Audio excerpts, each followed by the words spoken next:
ఆ mimicry talent కూడా చూపించు. మిమిక్రీ చిన్నప్పుడు మిమిక్రీ అనేది నాకు తెలియదు. నా ఇప్పుడు జగదేగుడు అతిలోక సుందరి ఆ సినిమాలు చూస్తాం కదా చిన్నప్పుడు, చూస్తే ఇప్పుడు చాలా రోజులు అయింది, ట్రై చేస్తా. ఈ బాలిక సాహస బాలిక మిత్రమా, ఈ కన్య దేవకన్య ఇలా అంటే చాలా రోజులు అయింది. ఈ మిమిక్రీ చిన్నప్పుడు చేసినప్పుడు గోపాల్ అన్న ఫ్రెండ్, అరే నువ్వు మిమిక్రీ చేస్తాను అన్నాడు. ఓ మిమిక్రీ ఆరా ఇది అని మళ్ళీ వాయిస్ ప్రాక్టీస్ చేయడం, ఇట్లా మిమిక్రీ అనేది తెలిసింది అక్కడ. తర్వాత ఇంకా నేను బాగా ఇమిటేషన్ చేస్తున్నాను. నాకు ఎప్పుడు అర్థమైందంటే బాగా మా మదర్ దగ్గర పర్ఫార్మెన్స్ తాగబోతే అది పక్కకు పెడితే పిట్టల దొర అని మన ఊర్లో పిట్టల దొర, అది ఎక్కడైనా ఆంధ్రలో పిట్టల దొరలు ఉంటారు, తెలంగాణలో ఉంటారు.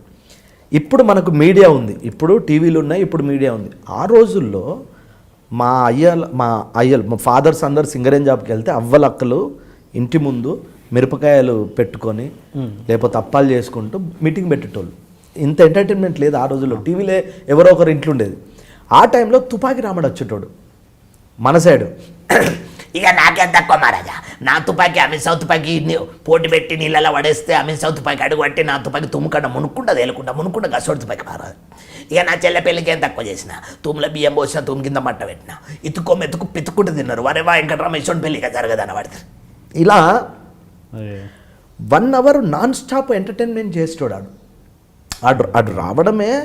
అక్క బావలేడా అక్క, నేను చూస్తే బావ కొట్టినట్టు అనిపిస్తుంది. చల్ ఎన్ని లక్షల కట్ల మించి నేను పెళ్లి చేసిన, నీకు బావ ఇష్టం లేకపోతే చెప్పు, నేను దోలకపోతే ఆడకదిందాం ఇద్దరం అంటాడు. అంటే అది బాధలు ఉన్నది కూడా నవ్వుకొని మనకు సాటలో బియ్యం తీసుకొచ్చి ఇవ్వడం, ఇట్లా మిమిక్రీ చేసిన అంత. అంటే ఆ రోజుల్లో వాడికి స్క్రిప్ట్ ఉందో లేదో తెలియదు కానీ ఇక నా పెళ్ళికి ఏం తక్కువ చేసిన, తుమ్ముల బియ్యం పోసిన, తుమ్ము కింద మంట పెట్టిన, మెతుకు పితుక్కుంటూ తిన్నారు. వరేవా వెంకటరామ ఇష్టం పెళ్ళి ఇక జరగదని పడితే ఇక గసండి. ఇక నా ఇల్లు అంటే ఇల్లు కాదు మహారాజా, ఎండ కొట్ట గొలగొల వాన కొట్ట బొలబొల తుంగ దూలాలు అరిగడ్డి ఆశాలు, ఇక గసంటి ఇల్లు మహారాజా. ఇక అప్పుడు మన రాజకీయ నాయకులు, మంత్రులు, మినిస్టర్లు నన్ను అమెరికాకు రమ్మని ఎన్నిసార్లు ఫోర్స్ చేసింది. కానీ నా ఆంధ్రప్రదేశ్లో తెలంగాణలో నా ఆడబిడ్డలు ఉంటారు, నేను వీళ్ళని వదిలిపెట్టి రానన్నా. ఇట్లా నాన్ స్టాప్గా 1 hour ఒక 10 మంది అవ్వలక్కలు అందరు కూర్చున్నట్టు వాళ్ళని ఎంటర్టైన్మెంట్ చేసే, వాడిని చూసి వాడిని అబ్జర్వేషన్ చేసి వాడు వచ్చినప్పుడల్లా ఆయనతోనే తిరగడం. మా అవ్వ వెంకటరాముడు వస్తే నన్ను కట్టేసేది, వానెమ్మడి పోతాడని. ఆయన ఇమిటేషన్ చేయడం, అది మిమిక్రీ. ఈ సినిమా యాక్టర్లు ఇవన్నీ మిమిక్రీ అనేది అప్పుడు తెలిసింది నాకు. ఓహో, అది ఎప్పుడు తెలుస్తుంది మనకు లైఫ్లో, ఇన్స్టిట్యూట్లో మీరు చేసేది అబ్జర్వేషన్, ఒకరిని ఇమిటేషన్ చేయడం ఆర్ట్ అనేది ఇన్స్టిట్యూట్లో తెలిసింది. ఇప్పుడు ఈ మిమిక్రీ అంటే అమరీష్ పూరి కాకుండా ఇంకెవరన్నా ఆర్టిస్ట్? అంటే అమరీష్ పూరి కాకుండా అంటే చాలా వరకు చేశాను. ప్రకాష్ రాజ్ గారు బాగా ఇష్టం నాకు. అంటే ఈ మిమిక్రీ చేసేటప్పుడు సాయి కుమార్ గారి వాయిస్, ప్రకాష్ రాజ్ ఇలా మిమిక్రీ చేసిన అందరూ తాగుబోతు యాక్టింగ్గా మార్క్ ఇచ్చడం వల్ల నాకు యాక్టింగే బాగొచ్చు, మిమిక్రీ తక్కువ చేస్తున్నా అని ఫీల్ అయ్యి మిమిక్రీని పక్కకు పెట్టినా. అది ఎలా ఉంటుంది అంటే ఇప్పుడు ప్రకాష్ రాజ్ గారిది వేరియేషన్స్ ఉంటాయి. ఏరా నీలాంటి వాడిని పట్టుకోవాలంటే నాకు 2 నిమిషాలు పని, నేను మాట్లాడితే ఎలా ఉంటుందో తెలుసా? టిఎన్ఆర్ గారు, మీరు అనుకున్నంత ఆచమచి కాదండి. ఒక మినిస్టర్ని అరెస్ట్ చేయాలంటే మామూలుగా ఉండదండి. అంటే ఊరికే చెప్తున్నా నా ఉద్దేశం. అది చాలా రోజులు అయింది. అది మనసిచ్చి చూడులో ఐస్ గడ్డ ఉంటుంది. అవును, ఒక్కొక్కరికి డైలాగులు చెప్పి, అరే ఇది వాడికిరా, వాడికి వీడికి ఏముందిరా, ఏం లేదు కరిగిపోయింది, అరే నీ అక్కను నాకు ఇచ్చి పెళ్లి చేయవు కానీ ఊరెమ్మెల్యే మాత్రం చేస్తావా, నేను మొనార్కుని నన్నెవరు మోసం చేయలేరు. అంటే ఆ వాయిస్ వేరియేషన్ ప్రకాష్ రాజ్ గారు బాగుంటుంది, నాకు బాగా ఇష్టం కూడా. అంటే డైలాగ్ గుర్తులేవు, ఎప్పుడో చేసిన కదా. సాయి కుమార్ గారి వాయిస్ కామన్ కదా, పోలీస్ డైలాగ్. వాళ్ళ తమ్ముడు గారు డబ్బింగ్, ఇప్పుడు డబ్బింగ్ తెలంగాణ అని ఒక సినిమా వచ్చింది అప్పట్లో, తెలంగాణ భరత్. అందులో సాయి కుమార్ గారు, అందులో మన శ్రీహరి గారి ఫ్లాష్ బ్యాక్ ఎపిసోడ్ ఉంటుంది. నెత్తుడు తిలకం దిద్దిన కొడవలి నేను, రెపరెపలాడే జర్ర పంజరాన్ని నేను, నెత్తుడు తిలకం దిద్దిన కొడవలి నేను, నిన్న మొన్న నేడు రేపు నీకు నాకు జరగబోయే చరిత్ర ఒకటే, నెత్తుడు తిలకం దిద్దిన కొడవలి నేను, రెపరెపలాడే జర్ర పంజరాన్ని నేను. ఇట్లా డప్పు కొట్టిస్తూ ఈ వాయిస్ చెప్పేటోని అచ్చా, ఈయన క్యారెక్టర్కి ఆయన రవి ఆయన అప్పుడు ఆయన స్టార్టింగ్ డబ్బింగ్ డబ్బింగ్ చెప్పేటోడు.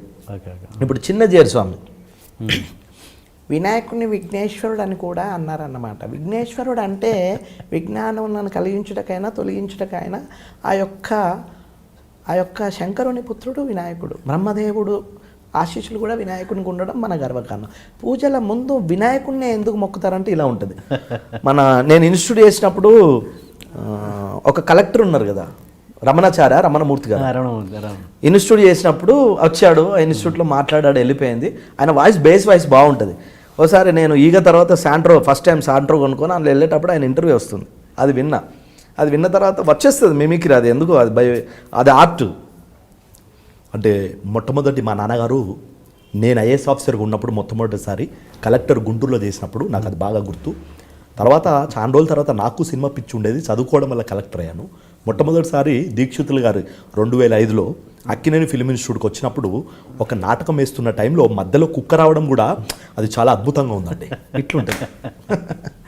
ఇప్పుడు మిమిక్రీ చేయాలంటే ఒక పెక్యులర్ వాయిస్ ఉంటే ఈజీగా క్యాచ్ చేయొచ్చు. అంటే కొందరు బేస్ వాయిస్ని మిమిక్రీ చేస్తారు, కొందరు నార్మల్ వాయిస్ని మిమిక్రీ చేస్తారు.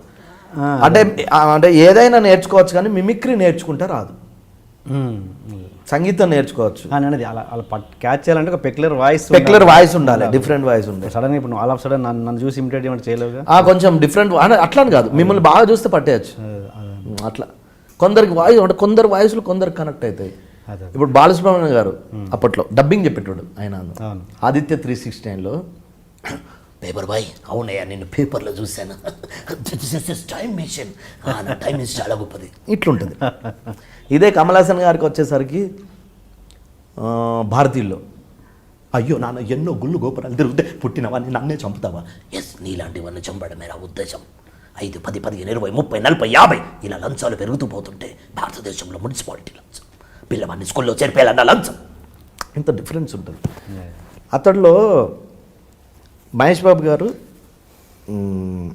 నాజర్ గారు అంత పెళ్లి సెటప్ అంతా అయిపోయి ఆడు మోసగాడు ఆడు మనోడు కాదు అన్నప్పుడు నాజర్ గారు వస్తారు. మహేష్ బాబు గారు వస్తారు, నాజర్ గారు డైలాగ్ ఎవరెవరు ఏదో చెప్పారు, నిన్ను కూర్చొనేసి అడగాలంటే ఆ రోజు నా కూతురు పెళ్ళికి 10 లక్షలు 10 లక్షలు ఇచ్చినప్పుడు చెక్ ఇచ్చినప్పుడే అడగాల్సింది. ఎవరెవరు ఏదో చెప్పారు, నాకు కావాల్సిన జ్ఞాపకాలు, నిన్ను నేను యుద్ధం చేయమంటున్నా. అంటే బాలు గారు మిమిక్రీ బాగా డబ్బింగ్ వాయిస్ బాగా చెప్పేవాడు. అప్పట్లో అంటే మిమిక్రీ ఆర్టిస్ట్, బట్ ఎక్కువ యాక్టింగే. నువ్వు యాక్టింగ్ బాగా చేస్తావు అంటే యాక్టింగ్ చేసిన, మిమిక్రీ తక్కువ చేసిన.